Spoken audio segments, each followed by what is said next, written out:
The conflict officially began in 1986, when the first northern rebel movement took up arms against the southern-based Museveni. But the deeper roots of this north-south divide can be traced back to the late 1800s, during what was called by the imperial European powers the Scramble for Africa.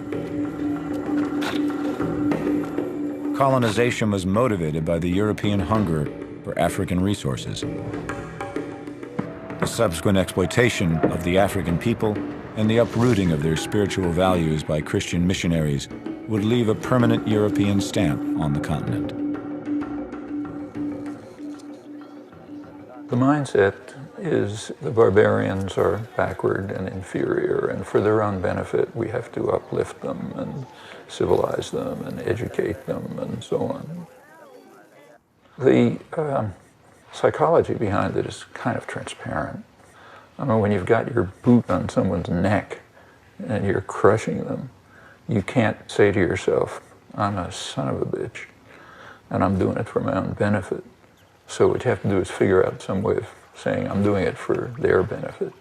And that's a very natural position to take when you're beating somebody with a club. Britain cut the largest piece of African cake from Cairo to Cape Town, in addition to Nigeria and a few West African regions. It was also the British Empire that in 1894 imposed an arbitrary boundary around the many diverse ethnic groups and kingdoms that would make up Uganda. The southern Bantu-speaking people were given economic, political, and educational advantage. The northern ethnic groups, two in particular, the Acholi and the Langi, were the main recruits for military and police positions. By exploiting linguistic, ethnic, and cultural differences between the peoples of the North and South, Britain's divide and rule policies created a tension between them that helped maintain British rule. The French took an east-west slice of the continent as well as Madagascar.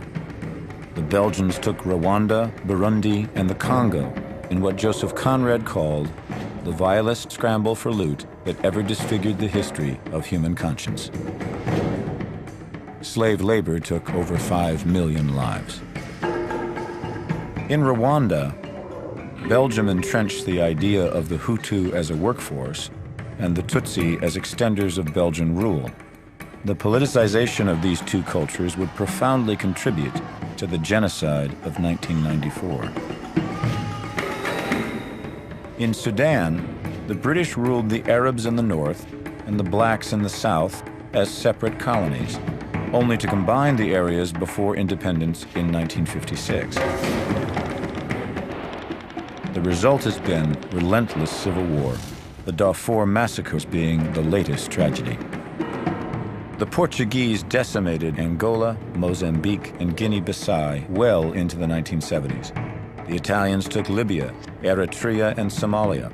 The Germans added Cameroon and Tanzania and committed the first genocide of the 20th century against the Herero people.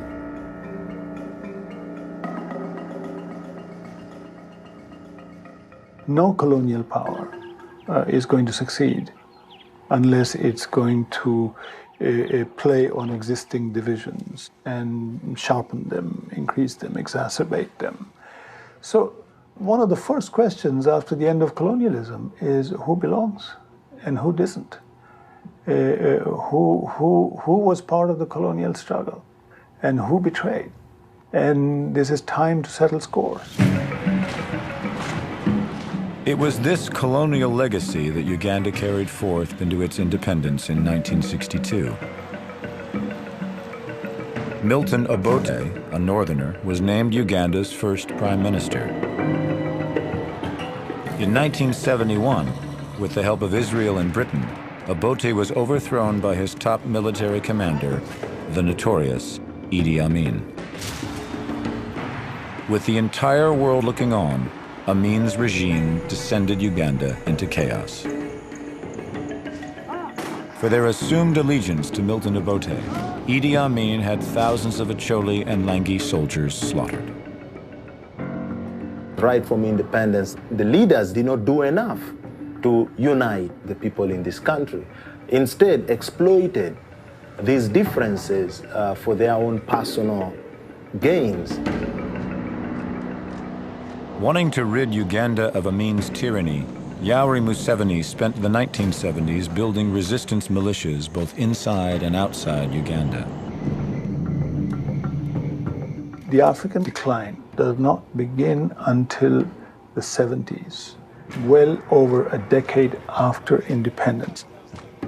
It coincides with a particular twist in the Cold War, increasing external pressure, the coming in of the International Monetary Fund, the World Bank, structural adjustment programs. The World Bank gets countries to borrow up to their necks, usually third world dictators. And then when they can't pay, then the IMF comes in and says, okay, you got to pay for it with structural adjustment programs. I mean, the poor people who suffer from structural adjustment, they didn't borrow the money.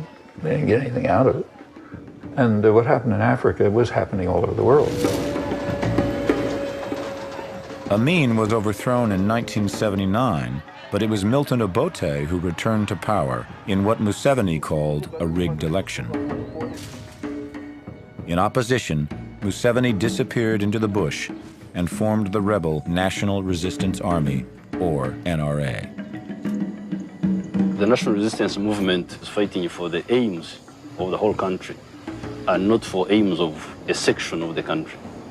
Secondly, the National Resistance Movement is a democratic movement. Museveni rebels took power in 1986. Thousands of defeated Acholi and Langi soldiers, fearing retribution for atrocities committed during the Civil War, fled north. The president did not like the Acholi people, who had dominated the army and the military. So when the president took over power in 1986, he told us that you Acholis, I'm going to put you in a bottle, like grasshopper. You see a grasshopper, if you put a grasshopper in a bottle, and I will block that bottle, you will see outside and not be able to get out. You look for food and not get it, so you start eating yourself. Although several northern rebel groups formed in opposition to Museveni, only one had a spiritual component.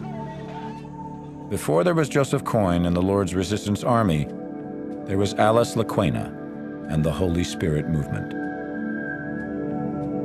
Alice Lakwena's thing was that the Choli people were very sinful, and she came to correct that. Again, it goes to spiritual. Alice Lakwena will tell you exactly what time they're coming, to which area they're going to attack.